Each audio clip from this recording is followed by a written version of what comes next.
And we are about to go racing, ladies and gentlemen, for the Derek Bell Cup. Away they go, one or two not so well away.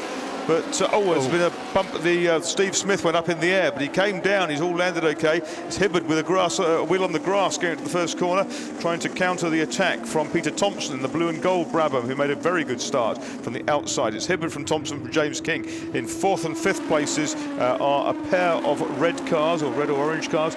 And trying to see, it's one of the chevrons, isn't it, up in fourth place? I think that's Jim Blockley ahead of Simon Armour. But certainly it's Hibbard from Thompson from King.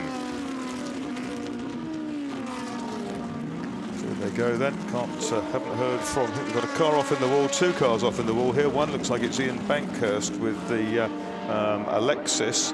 It's a blue car with a stripe up the centre of it. So we've got two off in the bank.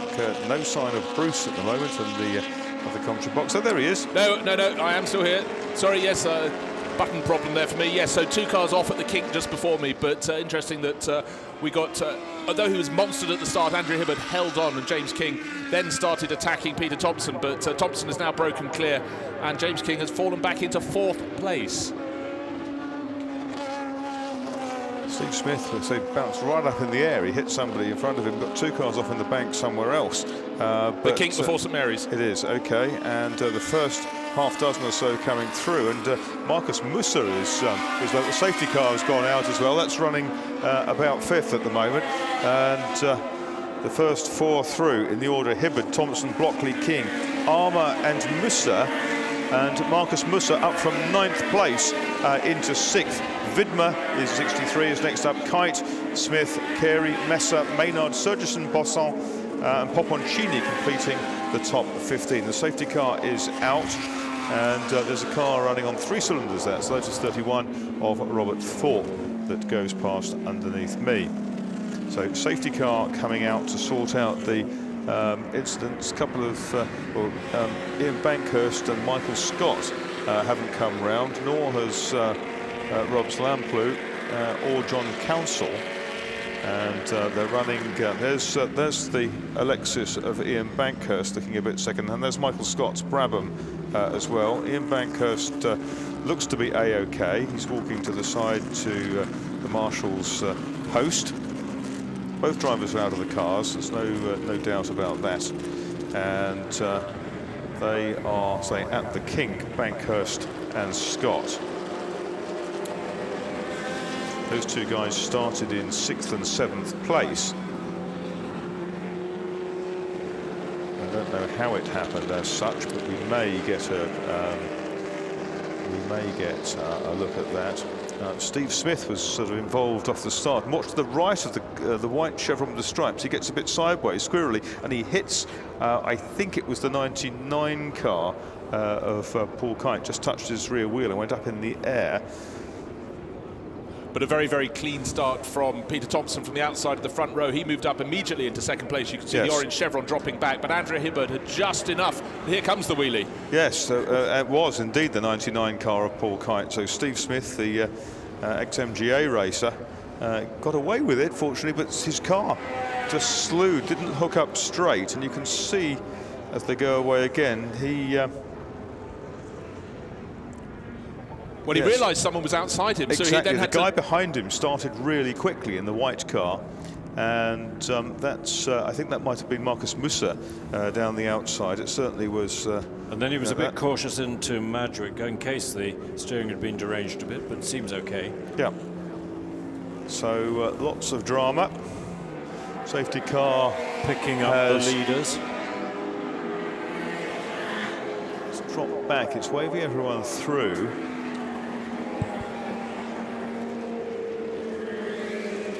Well, it didn't pick up the leaders the first time round, so thus we had people like Paul Kite in number 99 running around in second place behind the safety car, which doesn't tally with the time charts on the time screen. So clearly they've got to sort all of that out. We know it's Andrew Hibbard leading from Peter Thompson. Yes, where's James King gone out of all this? Four's gone back into the pits. That's Martin Halliday. Yeah, King not to be seen around the back of the circuit, I'm afraid.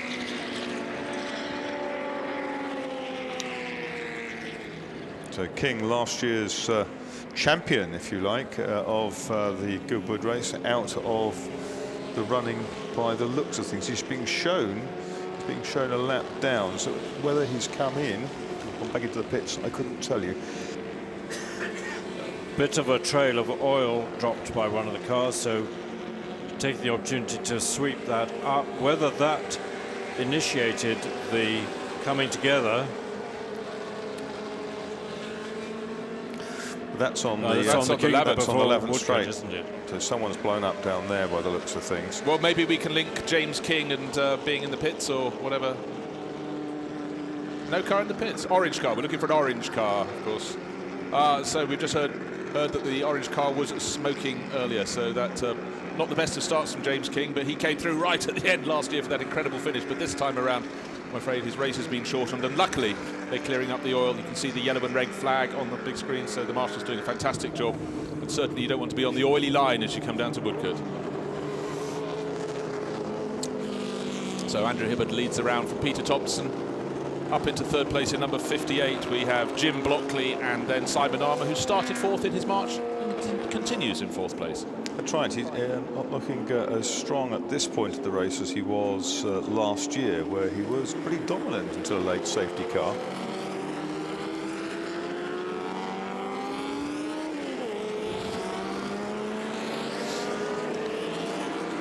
So another lap will come along behind the safety car. Oh, there's the nose. We have found James King. He's clearly tried to conceal his car. Is that just past pit He's exit? just pulled off and he's hiding, isn't he? He's just pulled it to some position of safety. And this is what happened, as you rightly said. It's gone bang. Oh, you can see bits bouncing up and down on the track, engine parts. Yes, and telltale stuff coming out of the top of the carburettor as well. Yeah, That's, as you said, Marcus, it's highly stressed. Oh, a lot of oil pouring from underneath.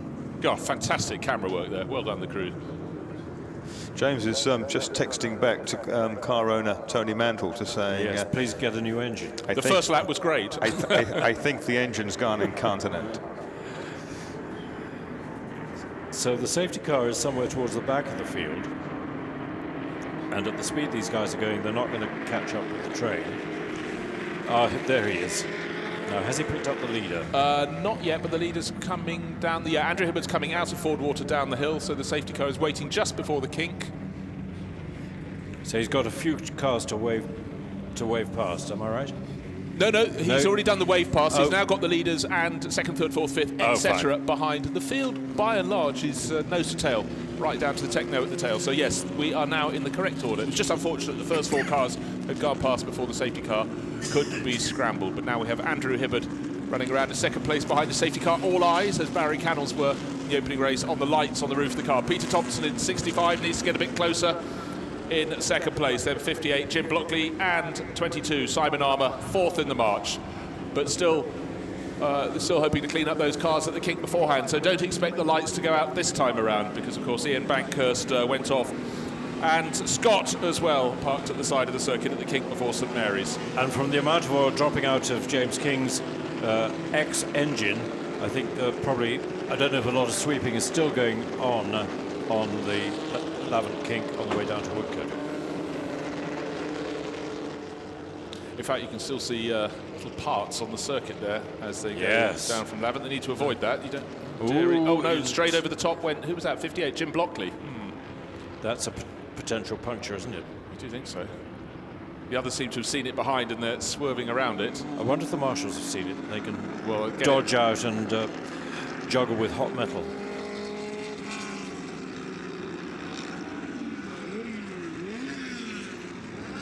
Lights still on the roof of the safety car. Just under 11 minutes to go. Maybe another couple of laps to clean up.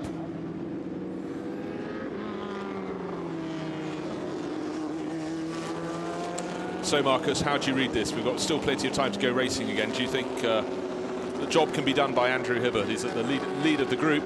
Can he hang on in there?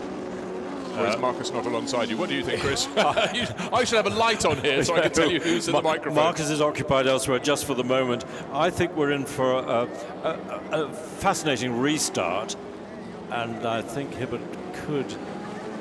Well, he will make a real race of it. Well, he was very, very strong in practice yesterday, and good to see the period stopwatches there, in fact slightly after period because they're digital. I'm not sure why they're timing this lap. All data is good data, apparently. Yes. That's Lisa doing great lap charting. Yeah, clean-up work is behind the trees from me, but it's still going on down at the Kink. They've got a couple of flatbeds around there now to remove. Ian Bankhurst and our director Michael Scott, who's multitasking this weekend. He's in the camera, he's in the TV truck, and seemingly at the side of the circuit at the Kink. Or someone of the same name. Great to see these Formula 3 cars. It was such a wonderful, wonderful period of racing, and you know, all the top stars today, if they were quick in Formula 3, of course, the likes of Emerson Fittipaldi, he seemed to be in the UK for about 5 minutes before he did his Formula 4, got into Formula 3, and hey presto, he was at the US Grand Prix racing for Lotus. And certainly when a talent that bright shines, they do shine very brightly. It was great that Colin Chapman was in a position to elevate him so quickly. But to see Emo in that gold Lotus 59 at Mallory Park, so ultra smooth and quick, you could see a star in the making, and my goodness, what a star. Well, sadly, you can also see two bent cars not in the making, in the unmaking, I think we can say. That's at the King, still waiting to be picked up. The first is about to be lifted, which is Michael Scott's white Brabham, and then the blue Alexis of Ian Bankhurst. Yeah, Michael Scott's been going very well over the last couple of years. He's raced all kinds of historic cars, from Formula 5000 Lola T300 through Formula 2, Formula B type Brabhams to this little 1 litre Screamer, and really has picked up his pace in recent years. Estate agent from Exeter, and with one or two little things. If you own a Ferrari in car park B, GAU32V, your side lights are left on, so I can confidently predict that you won't be driving home in it unless you go to turn them off. GAU32V is the number I've been given, and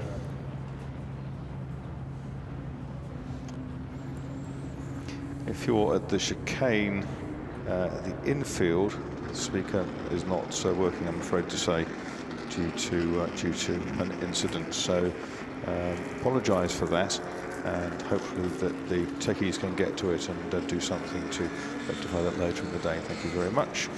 Courtesy of Brother Bill, who's been invaluable as a messenger as ever today.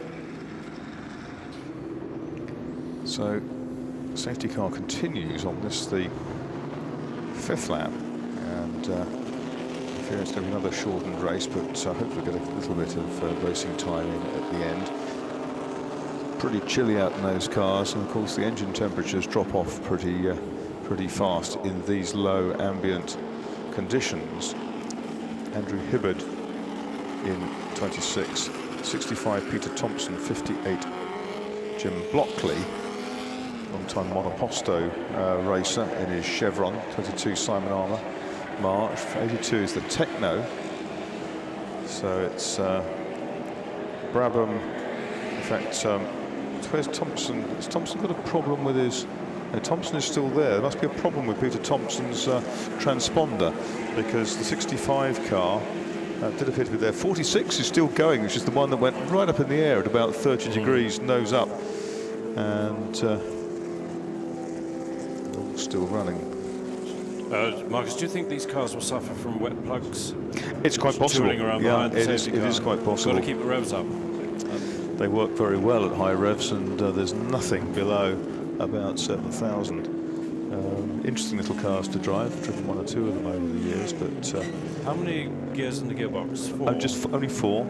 Hewlett Mark 9. Yeah, it doesn't have a limited slip differential, so it's all quite loose. There's the Alexis that's been a little bit savaged, I'm afraid to say. The Project X car. Remember Terry Ogilvie Hardy? He raced those cars. He was the man behind the Griffin helmets that had frangible bolts in the strapping mechanism, which is why some of them came off. Period, and it was turned into a sort of big thing. Oh yes, we make them with frangible bolts. They were quite popular for a while in the 70s. Both bent cars are now hoisted on the flatbeds.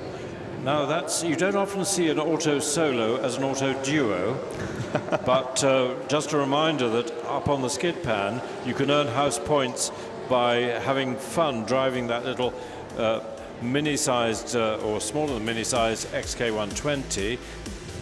And here's our timetable briefly, but next is the Selwyn Edge Trophy for the Edwardian. Wonderful, some aero engine cars, surprisingly quick. And then the first of our grid walks, initiated at the members' meeting, an opportunity to mingle with the Group 5 demonstration cars, which will come around onto the grid and pause to allow the spectators' grid walk to take place. Then the Graham Hill Trophy, Theodor Pafitis governing that, 11:45. Now, are these the modified times? I suspect we're trying to catch up time by not having track crossings. I think we're still half an hour or so behind the programme. And then comes the Harewood Trophy for the bikes. Barry Nutley will be here. And here's our current House Challenge points score. Methuen have retaken the lead. Anthony Reid will be thrilled, and it's quite a substantial lead over Darnley, who were leading last night with... It's more than 700 points up, isn't it? Yeah, it is. And it's a lot of welly wagging and rhubarb crumble eating. Close match between Torbolt and Manuel Piro's house and Aubigny. Aubigny this year, Andrew Jordan, am I right? Indeed, stepping in for Nicolas Minassien, who's at Sebring. Madame Aubigny, the mother of the first Duke of Richmond and Gordon.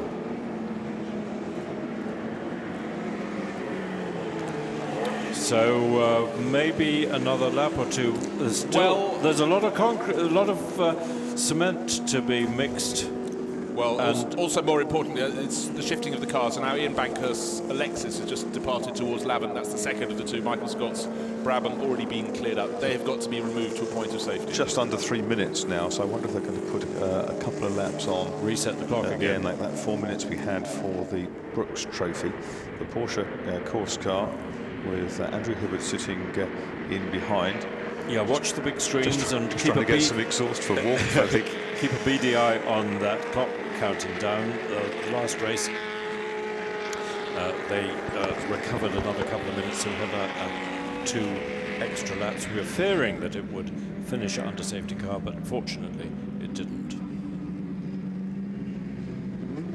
Rob Slamplew in 6th, the green and gold Brabham, a veteran of competing here at Goodwood in the 1960s. And a great collector of aircraft, particularly World War II aircraft.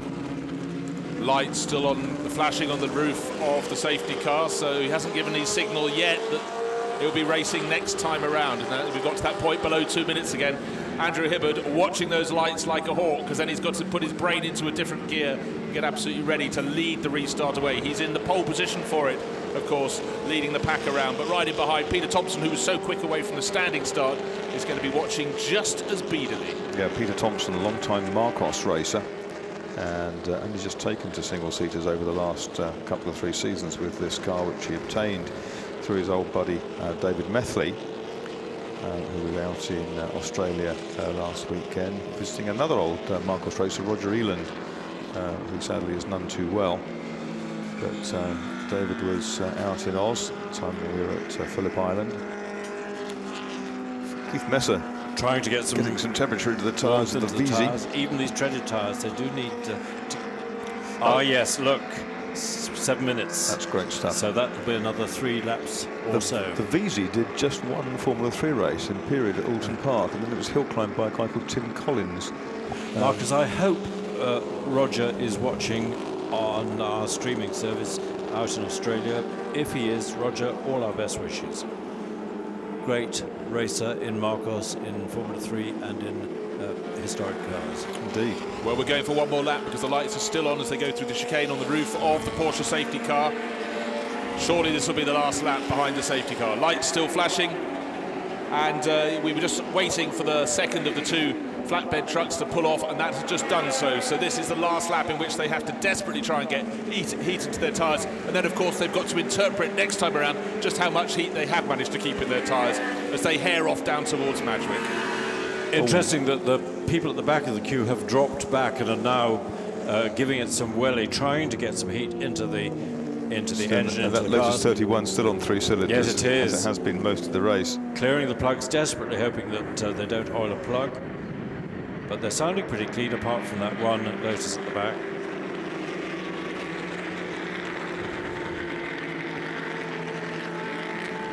It's going to end up being a couple of laps in reality, isn't it?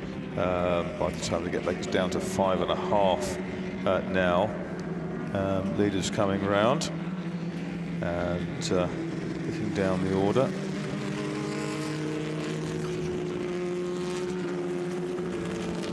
I feel the pace is being picked up by the safety car. The lights are now out. Just past me at St Mary's, the lights are out. So the message loud and clear to Andrew Hibbert behind. Peter Thompson in the dark blue Brabham needs to get up as close to him as he can. So 26 leading around. We haven't restarted yet. Of course, that happens on the start-finish line. But first three have made a bit of clean air between themselves and Simon Armour in the march. So Simon needs to pick it up out of Lavant and get right onto their tail or risk being left behind. Absolutely. Well, the Porsche gives Andrew Hibbert something to think about now. Signals from that safety car. And Simon Armour and Marcus Musser in 4th and 5th have closed right in, and Rob Slamplew in 9th place, not that far behind them. Simon Armour thinking that after last year's safety car situation, which cost him the race, allied to a mistake on the last lap, perhaps he'd like to make amends this time round. Peter Thompson looking certainly very racy in 2nd place. He wants to get a very clean exit from the chicane. Doesn't really want to be bottled up behind Andrew Hibbert, but Andrew's sort of cannily bottling them up. He gets the chance to Scarpa first, and Scarpa he does. Indeed. And goes through. It is Hibbert, Thompson.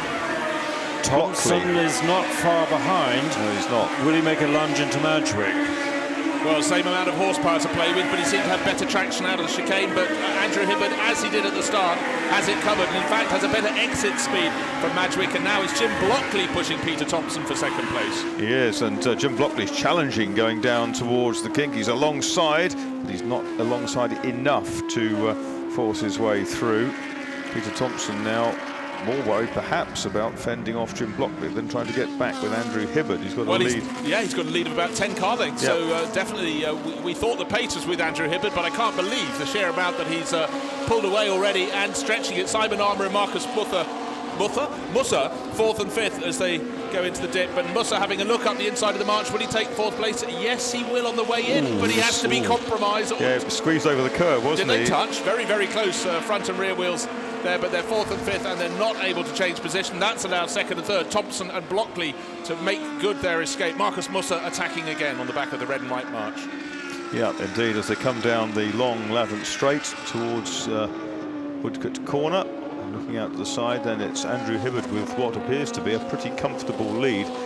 He's made a very, very good fist of that restart. We've had someone smoke out the back, whether it's somebody off or just another engine issue, I don't know. Through they go. Well, it's Hibbert then leads the way.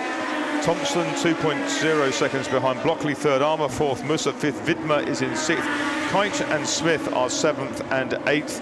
In 9th place is Lamplew, and in 10th Tim Carey, ahead of Keith Messer, one of the architects of the 1 litre Formula 3 revival. And this restart, if you will, it won't be over 2 laps, it will be 3. There's time for this lap and one more. Simon Armour now starting to drop Marcus Musser. The pace with which the leader, Andrew Hibbert, has pulled clear is absolutely remarkable. Peter Thompson having to fight very hard to keep Jim Blockley behind him at the kink before St Mary's. Hibbert did a 28.1 out of the blocks. He did 1:24.7 under the lap record to make pole yesterday. Well, driving absolutely beautifully, and when you get the cars through the Lavant kink, they do kick up, looks like someone's smoking, but of course it's the cement dust that was put down for all the oil that came out with James King's engine explosion just after the start. You can see the the line on the outside of the circuit. That's the point they go over it, the cement line, and of course it's doing its job very well indeed, keeping the oil suppressed. But Peter Thompson having to fight oh so hard, and he's saying to Blockley, if you want to go round me, you've got to go around the outside at Woodcote. Your choice, not mine. That's just not really an option, is it, at the moment? But needs must if he gets a bit racy in the last lap. Here's Hibbert. He's stormed away. He's now probably 4 seconds clear of the rest. We'll see confirmation of that in a second. Indeed, 3.9 seconds to the good. Armour breaking away from us at Bruce. I was going to say, that's the eye of experience. If you say roughly 4 seconds, it comes out at 3.916. That's years of practice. I see a lot of racing. Widmer, Kite and Steve Smith in the car that went up in the air at the first start, and the 3 white cars are chasing down Marcus Musa. Behind them, Robs Lamplugh and Tim Carey in their Brabham BT28. They boss on. The reigning historic Formula 3 champion is in 15th place in car number 1. Just to give you a visual, our race leader Andrew Hibbert was through St Mary's before the chasing pair of Thompson and Blockley had turned into the kink beforehand.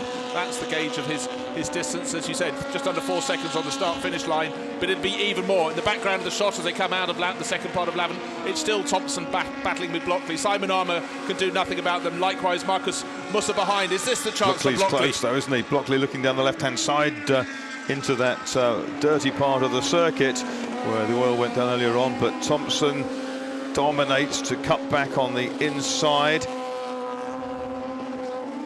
Screaming though out of the chicane and up to win the Derek Bell Cup, driving his father's Brabham BT18. It is Andrew Hibbert who wins the race from Peter Thompson and Jim Blockley, second and third. Fourth is Simon Armour in the march. Fifth is the Techno of Marcus Musa, and Christoph Widmer, the Swiss driver, up into 6th place. A very good run from him, ahead of Paul Kite and number 46, which is Steve Smith. We've got the 2 Brabham BT28s here, the green car of Lamplugh, the red car of Gary, and then the unique VZ of the 96 car, Keith Messer, all together at the end as well. And here's a nice little battle, the Cooper of Popponcini, Council's Lotus, Froud's Techno come in there, and Frank Lyons in the Merlin at the back of that quartet. So some lovely little Formula 3 cars, some good racing. Sorry again that the race was fragmented, but the margin of victory 5.4 seconds. 5.4 seconds Hibbert over Thompson, 26 over 65, 58 third, 22 fourth, 82 was 5th, and 63 a very, very close 6th with that 99 and 46 on his tail.